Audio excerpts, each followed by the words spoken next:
Now, our next guest is the OG influencer and, of course, my red carpet bestie. She's not only an heiress, she's also a model, reality TV star, DJ, party girl, and even has hit records and Hollywood movies under her belt. And now Paris Hilton's looking back at her extraordinary life in her new memoir. Well, it had to be called Paris, right?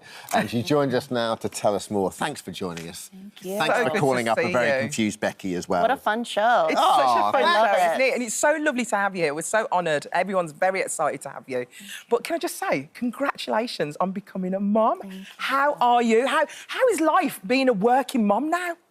I do it all, but he is my world. He is just such a little angel. I'm so obsessed with him. I can't wait to get home to him. How old is he? How old is he, gorgeous. Paris? It's his 2-month birthday yesterday. Wow, 2 months. And this is little baby Phoenix. Yes. I can imagine you singing lots of Congratulations. lullabies to this little baby. I sing him Stars Are Blind acoustic version. Really?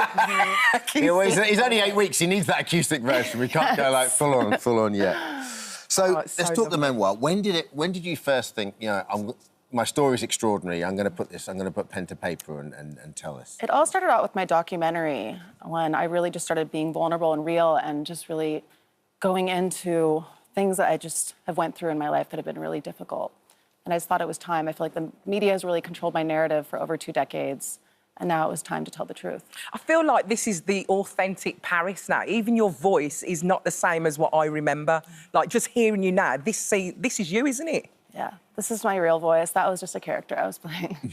But it was great to play it, though. You had some amazing experiences. I can remember reading about the fact that you and Britney Spears did an escape exit from a party. Tell me about what happened there. We were at the Beverly Hills Hotel at an after party in our friend's bungalow, and we were bored, so we just... We were like, we need to get out of here. We snuck out the window and got out of there. If anyone you want to escape with is Britney, right? And was she all for it? Yeah, why not? She was like, let's go. Who helped who up? Like, get up there, Paris. What about the dresses as well? You know, I know you wear those tight dresses. Was it quite easy? It was easy, yeah. Oh, amazing.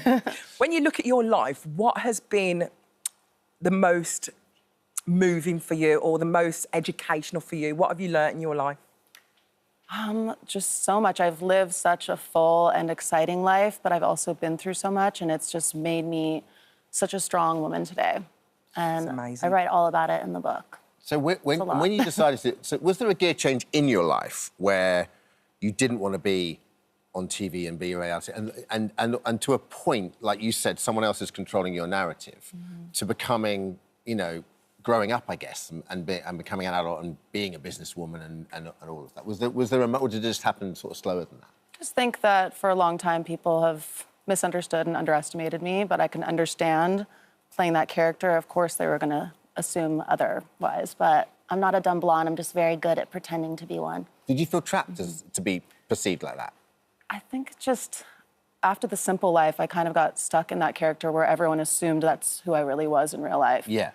And I'm a naturally shy person, so I think it was also kind of a mask for me. I mean, it must have been, in a strange way, that must have been terrifying. If you're a naturally shy person, and all these things are kind of be careful what you wish for, because when someone pitches that idea to you and you're young, you go, yeah, sure, why not?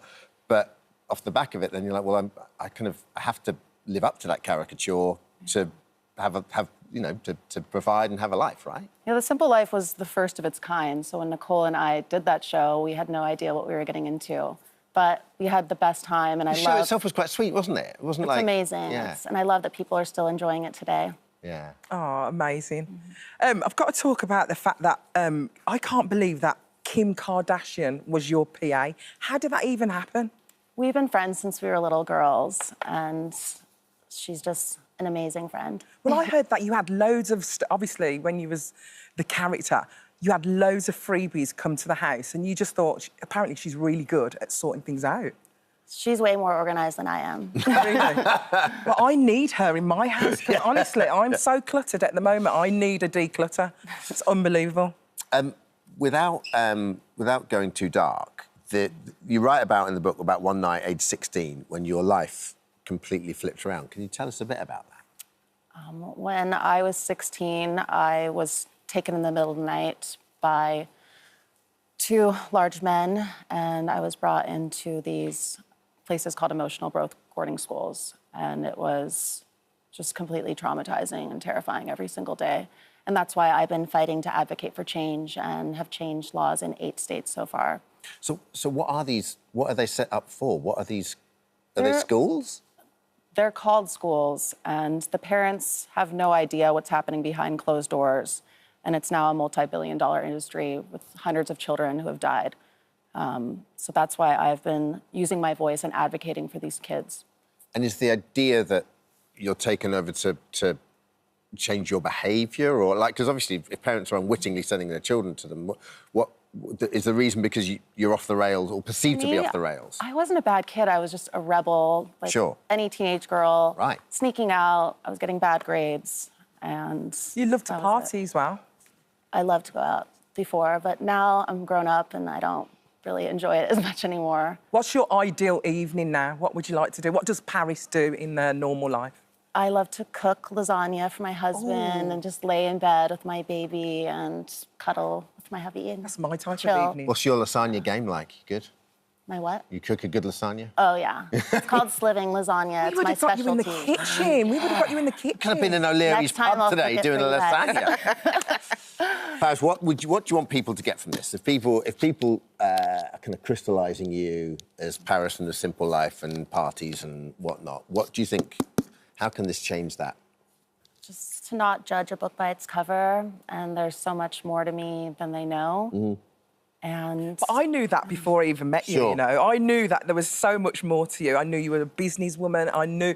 People do not kind of know that. I feel like people did know that. I think you're a wonderful, amazing woman. I really do. Thank you. I And appreciate that. I just feel like, you know, if anything, you should have maybe given the character a different name. Because if you had given it a different name, then it probably wouldn't have crossed over into your real life. Do you know what I mean? yeah, but it's all good. have That's called her my Frank. playful side. It's also it's hard to top Paris as a name as well, isn't it? Well, listen, best of luck with it. Thanks for coming on. Oh, it's so lovely to meet you. Paris, the memoir is out now. Thank you.